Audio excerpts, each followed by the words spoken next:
Drip. Kalau ingat lagi sedih. Kenapa? Sebab jernih dia tu susah.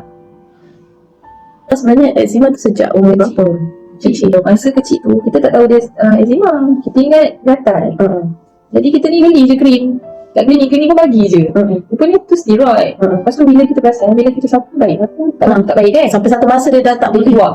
Saya pergi klinik, doktor kata ni bukan kayap, ni eczema. Dia bagi ubat, memanglah baik. Baik. Lepas tu bila ada kadang-kadang datang besar. Kadang-kadang datang besar, sampai besar.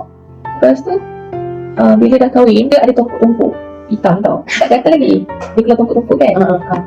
Bukan tempat yang eczema. Macam kat kaki. Jangan saya tak ada sapu masa kecil. Saya eczema kat sini je. Dia kat sini. Dia keluar tumpuk-tumpuk tu kat tempat lain. Kat kaki, dekat pulang ni semua kan. Lepas beranak, nombor 1 nak beranak, nombor 2 tu saya kena Atan tu ambil steroid juga. Krim semua sampai setahun dia kata. Sebab setahun 2 kali saya pergi. Sampai dia kata awak dah steroid dependent. Macam tu. Maksudnya dia bagi pun tetap tak ada efek dah. High dah. Lepas tu sekarang saya tak boleh ni. Saya rasa saya ada topical withdrawal syndrome kan.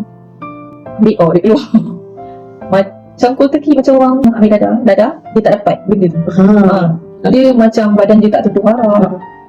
Masa tu saya pergi jumpa doktor. Saya cakap saya ada topical steroid withdrawal ni. Dia kata mana ada benda macam tu? Tak ada, benda tu tak ada. Dia cakap itu. Lepas tu cakap ya ada. Cakap saya ada, saya sedang alami. Tak ada, benda tu tak ada.